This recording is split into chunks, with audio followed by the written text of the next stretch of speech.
Everybody has a story, and a story is very, very important for you to understand because some people are going through life just going through it. They don't connect the dots, they don't see how things connect together. And I'm under the understanding that from the very beginning, when you was born, even to now, even till it's until to the last day and day of your not expiration because you don't expire, but as your birth goes to another level of dimension, you have a story.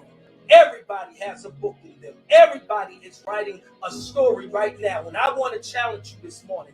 What chapter are you in your life? Who's in your book? What characters are in your book? Say with me. Everybody has a story. Put it in the comments section. I want to hear your comments on this morning. What is your title? What's some of the table of contents? If you don't have it, I want y'all to begin to take time out and analyze over these years of your life. What's some of the table of contents? What's some of the things that are highlights in your story? Some of the things that pivoted, that caused change. Some things that caused some comfortability. Some chapters that you did not want to leave, but they may have been painful, but you had to write a new chapter. Some people that was in a chapter of your life that now you have to say, no, that person can't go with me in the next chapters. If you've never understood it, if you've never had time to analyze it, this is a season of your life that God is challenging you to start looking over your life. Start looking over the chapters because some of us are not connecting dots. Blessings are being missed. We're in some situations where if we just take a moment to look at how God has structured our life script, how He's given us a narrative, certain things that are coming up that may have to be dealt with, certain topics that are coming up that may have to be addressed, certain things that you find that you resonate with that is giving you some insight to where you should be going and what you should be doing, who you may need to connect with. Oh my God, I am so excited that I have this opportunity to be with you on this week and on this month and over these several weeks to talk about your story. And I need you as we continue.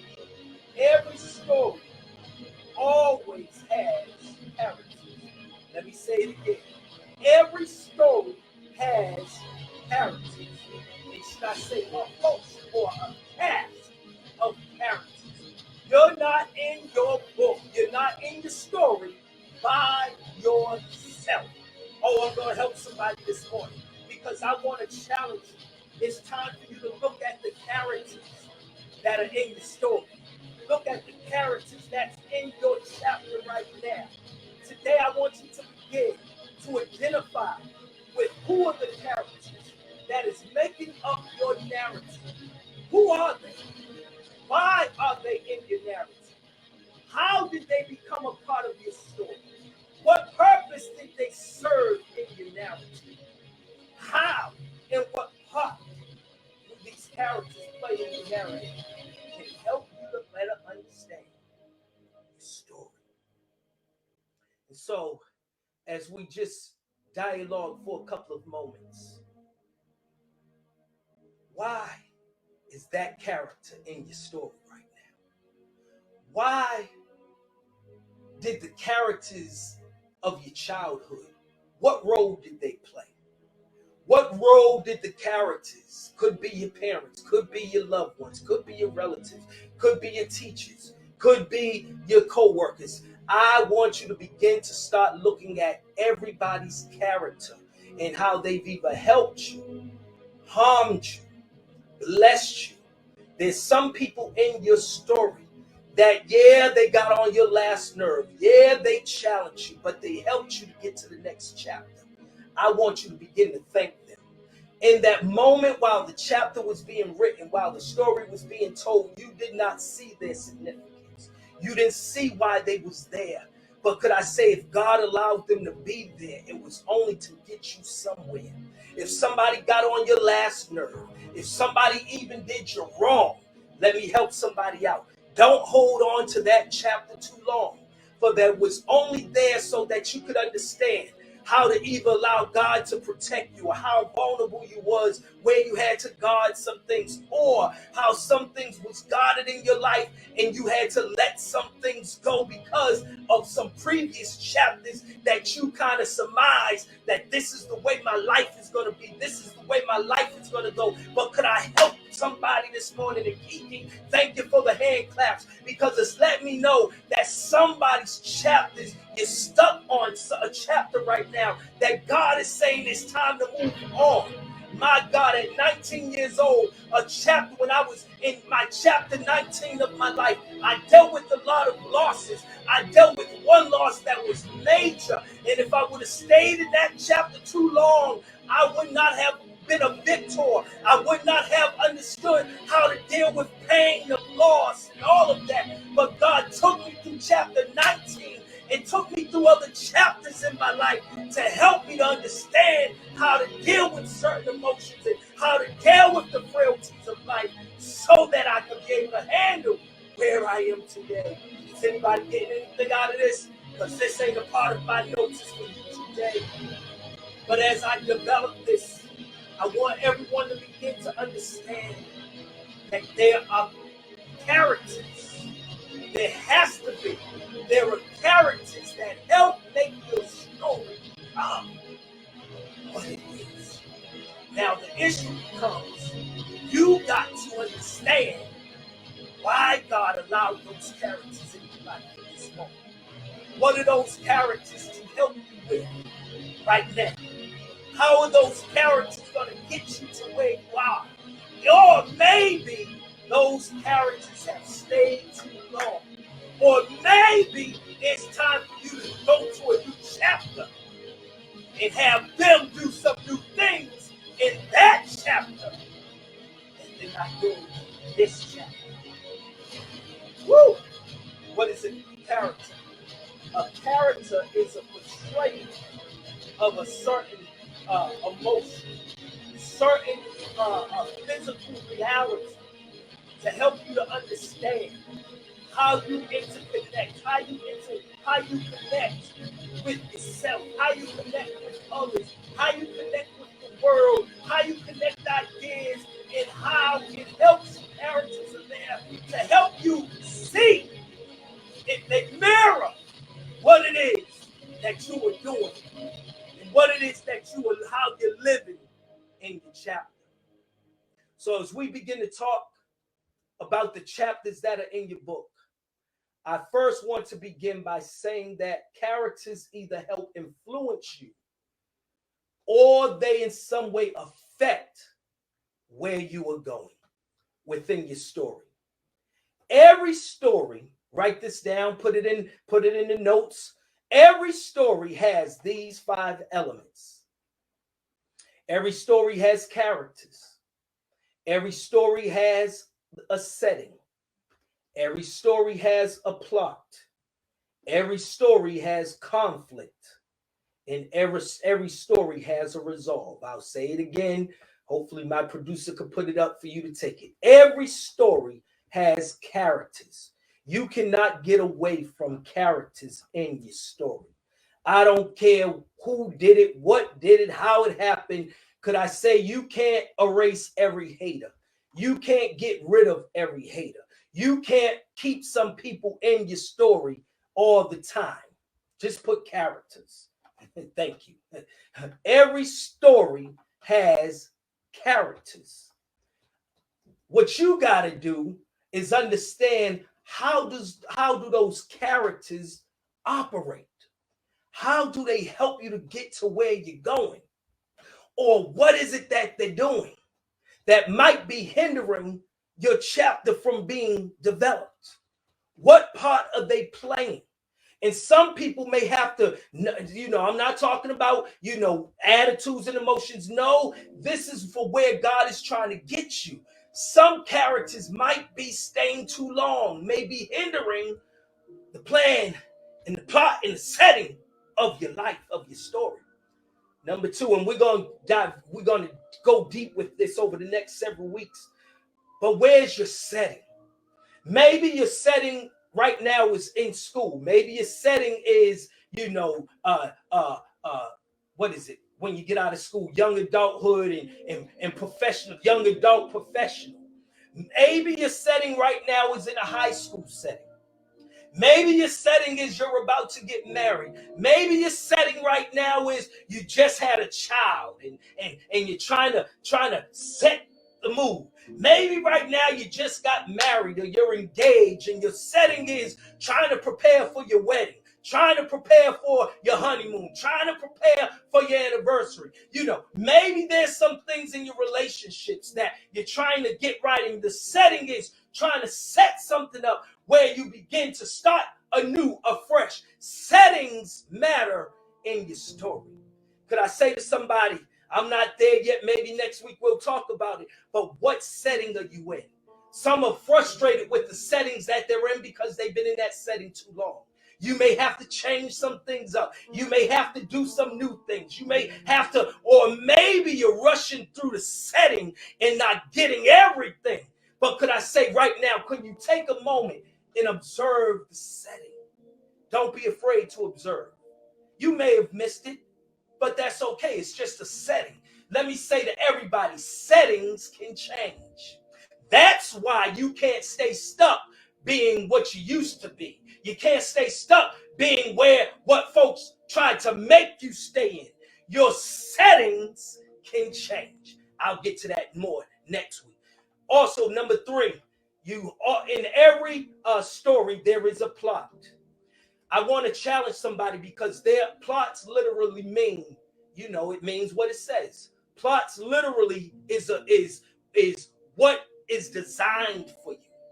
It's kind of like a scene already set, and they give you a script, and you just go with the plot of it. You just go with the whatever somebody's written. For many of us, we have been going by what somebody else has written over our lives for too long. They gave you a plot when you was a child. They gave you a plot in school. They gave you a plot based on the neighborhood you grew up in. They gave you a plot based on your economic situation. They gave you a plot based on your race. They gave you a plot, a script based on your education. They gave you a plot based on some of the mishaps, some of the systemic things that was put into your plot. And so folks are expecting you to live and to walk in that plot. So in other words, they know how to push your buttons. They know how to get what they can get out of you. They know how you're going to react. They know how you're going to behave. They know how you're going to flow because the plot has already been put for you to act that way.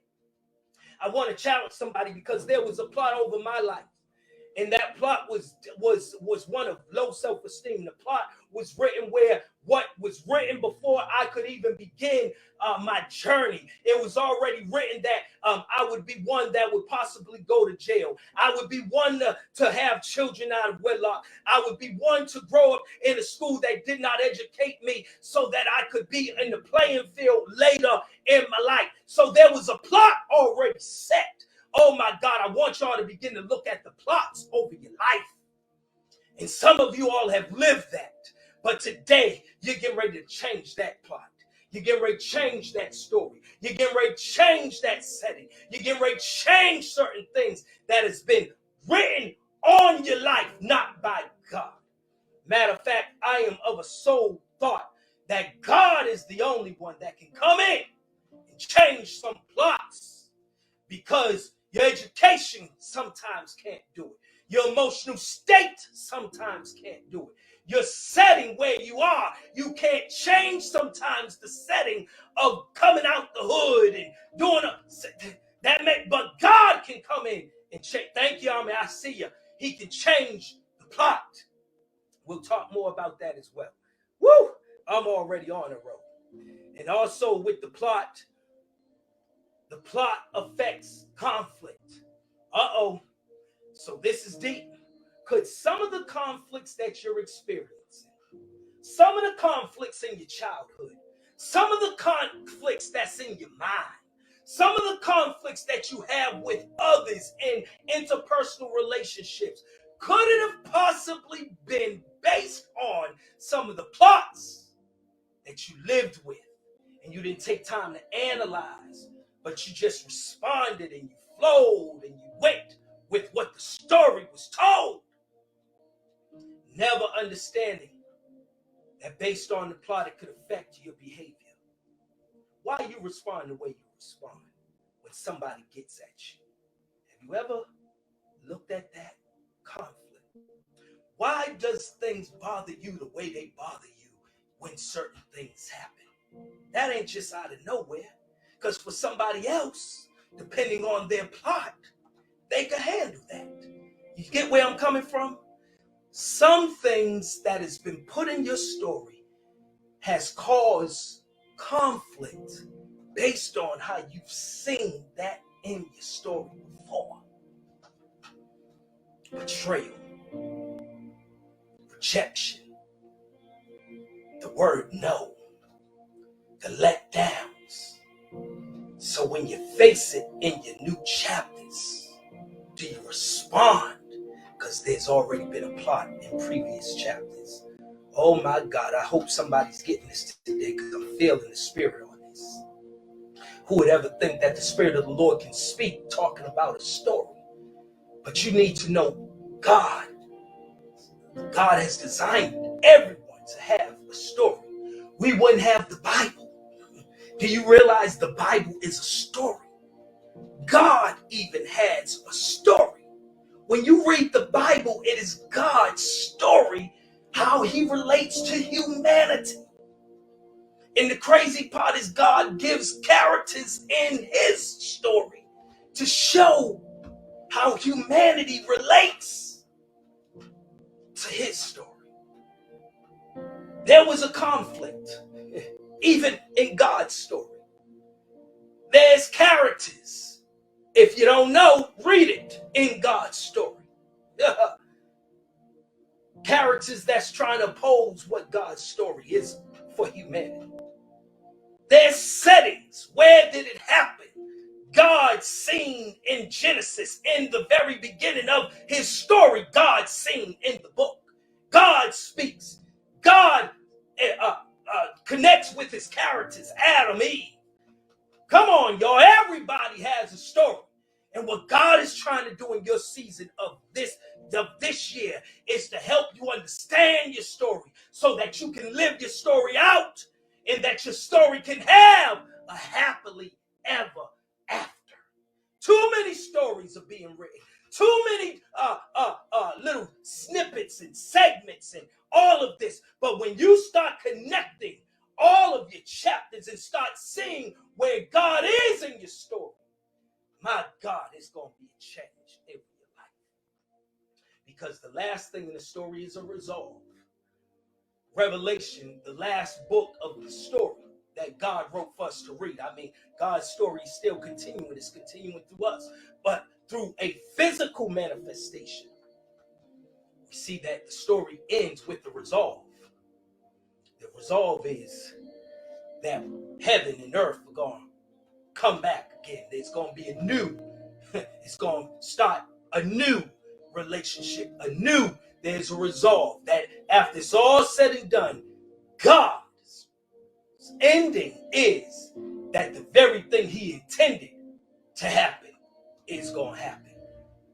So we're going to break this down. I believe somebody's getting blessed. I believe somebody's life is changing because that's what it's all about. I believe that you're stripped, the things that have happened in your life. You're not going to continue to keep living in poverty. You're not going to continue to keep living in fear. You're not going to continue to keep living with people getting at you any type of way. But you're going to begin to understand why characters is who they are and why they're in the chapters of your life right now, how they could be used to get you where you're trying to go, the setting, the plot, the mood, and all of that. And if there's anything that needs some adjustments, you can connect with the author of your story, and you can ad lib, and you can put some edits in, and you can tweak the chapters. How many are with me on today? Woo! Good God Almighty. Hallelujah. Let me continue. because I only got a couple of more minutes. You need to understand the characters in the book of your life, because the characters can either help you, they could harm you, they could keep you from where you're going. And we find here in Exodus, if you have your scriptures, Exodus chapter 3, verse 7 through 11. I'm only going to just quickly divulge into this. Exodus 3, 7 through 11 will come on the screen, I'm sure. Exodus chapter 3, verse 7 through 11. Let's look at how characters can affect or impact your story. See, you need to know, because it ain't all just about you and your story. It's about characters that come into your chapter that can impact or affect your story. You need to know who's in your chapters right now, because they can either impact where you're going, or they could affect where you're going, or they could try to hinder where you're going. And don't get mad. Just understand that they're there to help you to get to where you need to get to. Don't start getting distracted. Don't start trying to blame somebody else, the character that's there to try to hold you down, because at the end of the day, that character cannot write your story. Only you can write it with the help of God. And as you are writing it, you could then begin to analyze why they're there in your story. So don't get distracted by it. Don't get confused why they're there. Understand, some are there so that the glory of God could be revealed. Some are there so that God could show you that some things where you think you have to write it, God has to take the pen and write it for you. Some things that are there that you have no control over, but God can work things out in your life. So let's look at this. Exodus chapter 3, verse 7 through 11. The Lord said, I have indeed seen the misery of my people in Egypt. I have heard them crying out because of the slave drivers, and I am concerned about their suffering. So I have come down to rescue them from the hand of the Egyptians, and to bring them up out of that land. See how this story is being written? Into a good and spacious land, a land flowing with milk and honey, a land that the home of the Canaanites, Hittites, Amorites, Perizzites, Hivites, Jebusites. And now the cry of the Israelites has reached me, and I have seen, my God, I have seen, God is saying, I have seen the way the Egyptians are oppressing them. So now go, speaking to Moses, go, I am sending you. Go, he's speaking to Moses, a character. Go, I am sending you to Pharaoh, another character, for you to tell Pharaoh to bring my people, the Israelites, out of Egypt. But Moses, character, said to God, who am I that I should go to Pharaoh and bring the Israelites out of Egypt? Now let me break this down. Moses is a character in this story. Moses has a story. In Exodus, we would not have Exodus. There's like 2 or 3 stories going on right now. We have the story of God speaking. We have the story of Moses. And then we have the story of Pharaoh. As you see the term resolved there. That's part of the 5. So move that so folks don't get it twisted. So there are 3 characters playing. God is a character. Moses is a character. Pharaoh is a character. Now, you need to understand, Moses' book is being written as we're reading his book. But while his book was being written, he wasn't writing this. He was living it. Everybody lives their book. And so Moses is one who, because of his upbringing, his traumatic experience, he knew that he shouldn't have been alive. Moses was taken from his parents.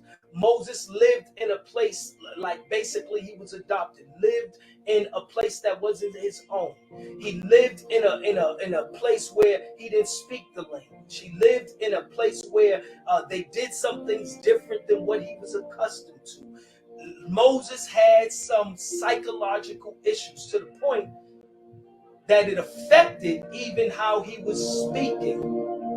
So we find in his book that he had a stuttering problem.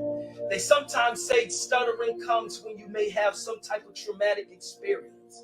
And so we don't know, but maybe Moses experienced growing up. Here it is. He was pushed down the river. Life was on the line. This was Moses' story. So Moses grew up at times feeling like he was a lost sheep, feeling like he wasn't counted, feeling like he didn't understand his culture. He didn't understand. He didn't, act the same way where he was brought up in. He had to learn new things. Maybe he was put in bullied. Maybe he was one that they made fun of, and maybe because of all of that, the language and the different things, he started stuttering and couldn't get his words out properly. My God, Moses had a story. Moses didn't feel confident. Moses didn't feel like he was one to be used by anything. Moses felt like a misfit in his situation. That was Moses' story. The plot was already written of what he should have been doing. He should have been one against his own kind, against his own people, because he lived in Pharaoh's house. Pharaoh was a place where they oppressed Israel. Come on, y'all seeing this? Moses' setting, he was in a setting of greatness. He was in a place where he had it all. But what do you do when you have it all, but still things just don't connect? People around you, and you could have all the money in the world and all the different things, but there's still voids and emptiness in your life. There's still some things that don't connect. You're writing your story in greatness, or you could look at all of what you have, but still there's something missing in your life. Woo! Moses had a plot. He had a setting. He was in the king's court. He ate, he lived, he was around, but still it wasn't enough. Woo! So Moses had all of these things going on. The setting, the plot, the mood, the characters.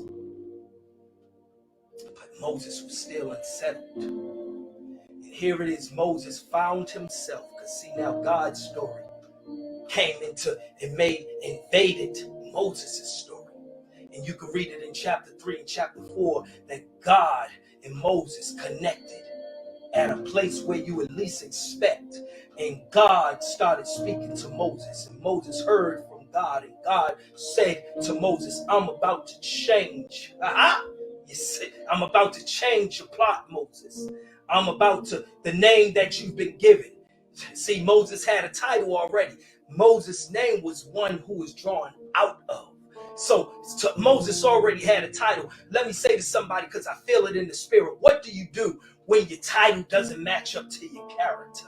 That the title that's over your book has not come to fruition yet. When the forward that's been written hasn't come to pass yet. What do you do?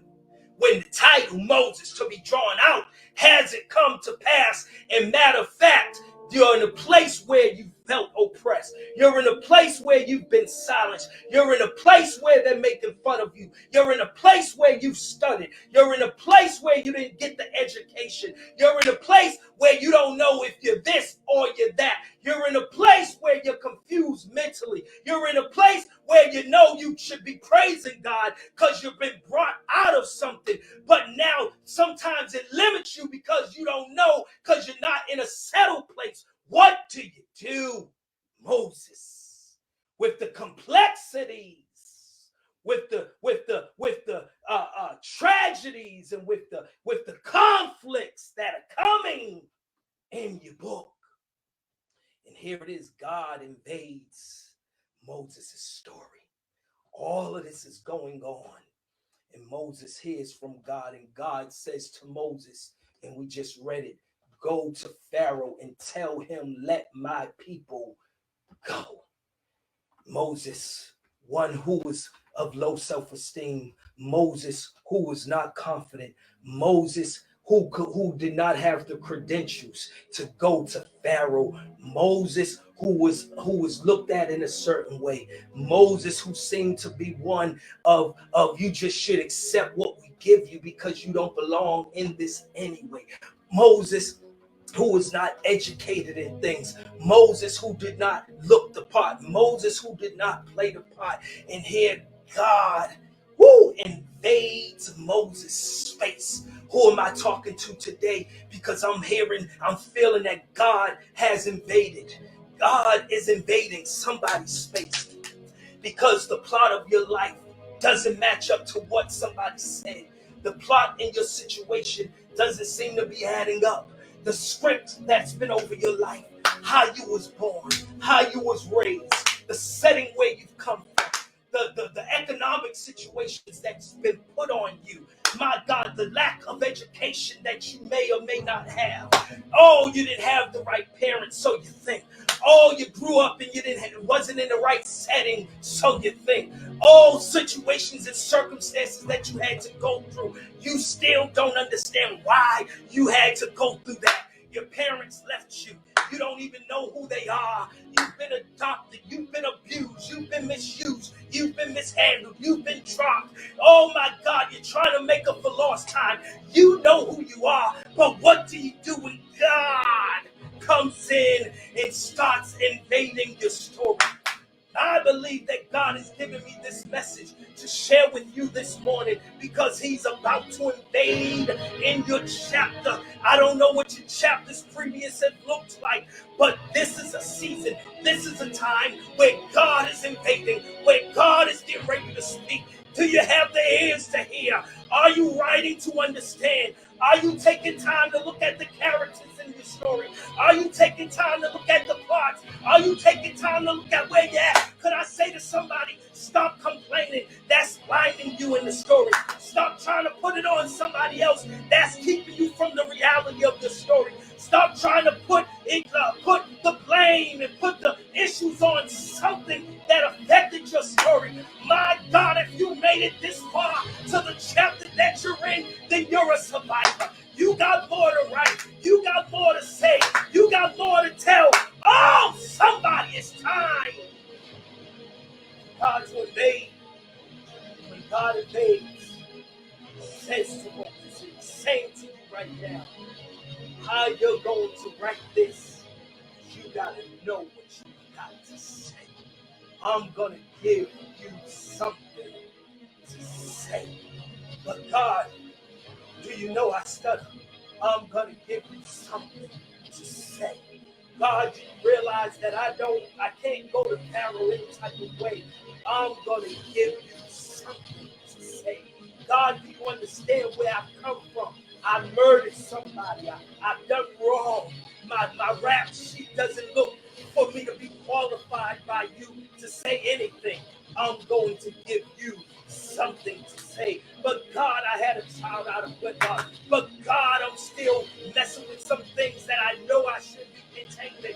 But I'm going to give you something to say. This is the chapter of your life where people that have disrespected you, where folks that have misaligned you, where things that seem like it wasn't coming together. This is a season, Gina, over your life where God's about to give you something to say. My God, Pharaoh was an oppressor. Pharaoh didn't want to hear from nobody if they couldn't come up to where he was. Matter of fact, Pharaoh was the Lord. He was God.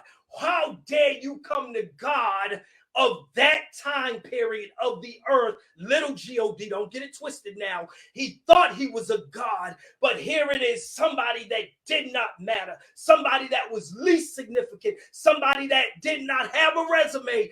God, hey, has given him something to say. And he told Moses, you go to that Pharaoh and you tell Pharaoh, I'm telling you to let my people go. I want to talk to somebody because this today is the gospel according to Aretha Franklin. Aretha Franklin was marginalized. When she grew up, she was a woman. Folks didn't want to hear nothing she said. She grew up in a family where her father was a pastor, and everybody looked at her father and only looked at her as a little child who could kind of sing. Matter of fact, they just kind of liked her because her father had a great name. I want to talk to somebody that has a voice, that you're writing your chapters, and sometimes your voice doesn't seem to be loud. Sometimes your voice seems to be insignificant. Sometimes your voice doesn't seem to matter to the big scheme of things. But I want to say to you, as you write your chapter, you got to understand that your voice is major to your book, because your voice identifies who you are. Your voice identifies your standards. Your voice identifies where you're going. Your voice speaks to things in the atmosphere.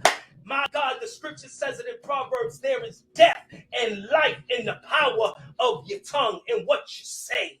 Basically, based on what you say determines how characters in your book will operate. Some folks are taking advantage of you because you ain't saying nothing. Some people are taking advantage of you because you're not speaking up. Some people have heard your voice so long that they have just put you in a way of thinking that, oh, that's just so and so. But your voice has to be heard. Your voice has to be taken serious. And let me help somebody out, because I just heard it. You got to take your voice serious, because if you don't take your voice serious, then somebody will not take you serious. But when your voice lines up with your behavior, and your voice lines up with your actions, and your voice lines up, it speaks of who you are. When Moses said to Pharaoh, "Let my people go," his voice lined up with his actions, and his actions lined up with his behaviors. Could I say to somebody, for so long you've been talking, but it's not lining up.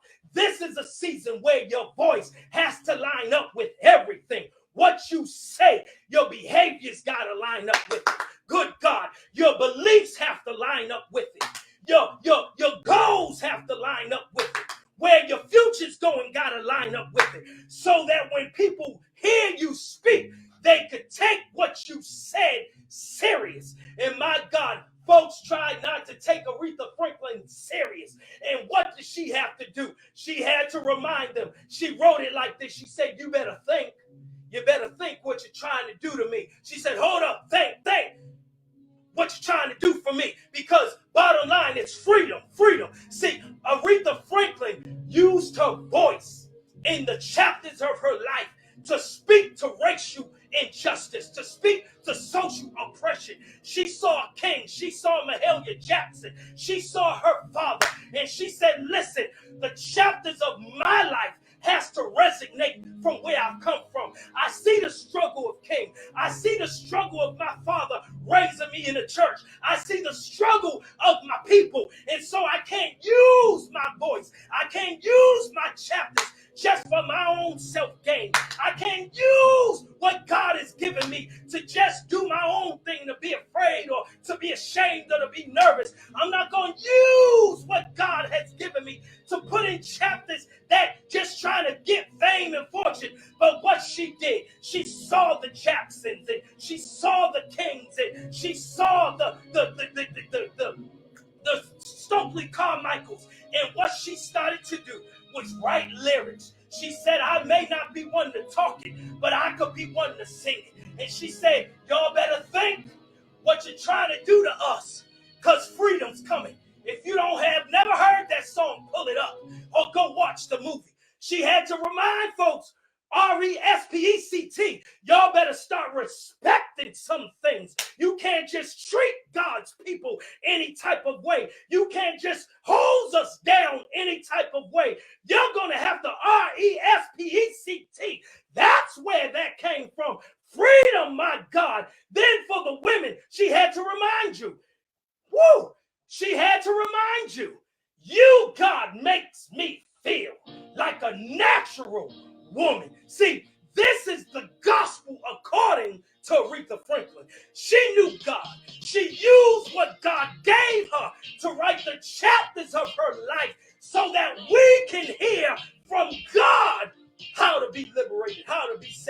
She was a social activist.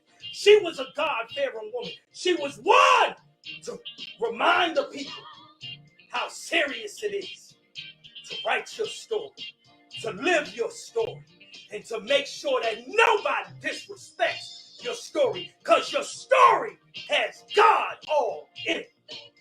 And as she was closing the end of her life, as she was getting ready to go see her maker, she had to remind the people, she had to remind us to say a prayer. She left us talking about, if nothing else, pray. She sung a song with Mahalia Jackson and with Myrna saying, "Your amazing grace." She had to keep us reminded that we ain't doing this on our own, but it was God's amazing grace. This is the gospel according to Aretha Franklin. And I want to say to you guys that every chapter you write from this point on, don't let nobody disrespect your voice. Moses did not let his voice get disrespected. Matter of fact, his voice carried him. His speech impediment carried him to deliver over 4 million people out of bondage and oppression because of what God's hand over his life, when God intertwined and got into the story. My God, it empowered Moses to start changing the chapters in his life. He was no longer one with a stuttering problem. He understood what was in his hands. God said, "What's in your hand?" Could I say to somebody today, this is another message, but I just feel it in my spirit to say to somebody, use what you got. Yes, you already got it. What do you have in your hand? See, you can't come broken. You can't come dismayed. You can't come, my God. You can't come as if you have nothing. But your story, everything that your story has come to from this point, your story has something that you've attained. You may not have attained what you think, some things that you have right now, you may not see how that fits to your story. But my God, I want y'all to even begin to look at it, because Moses only thought it was a stick. But my God, God said to him, "What's in your hand will be used to do miracles. What's in your hand will open up the Red Sea." See, some of you all think that what you have, that it ain't worth nothing. But I need to let you know that God has put some things in your story so that you could use for his glory, that you could use to tell folks of his miracles. My God, Aretha used what she had. She had her voice. She had a song, and it created a miracle to happen, for King to be inspired, for the laws to be changed, and for people to be set free. My God, I want to challenge you this week. Let your first chapter understand who the characters are, and understand that you have a voice. Your voice matters to your story. Hey, PC here. Thanks for watching this video. Here's another video, and make sure you subscribe, like, and comment down below. Give on Givelify. Type in Life Change Christian Church. Also, tune in Facebook at Life Change Providence. We'll see you there.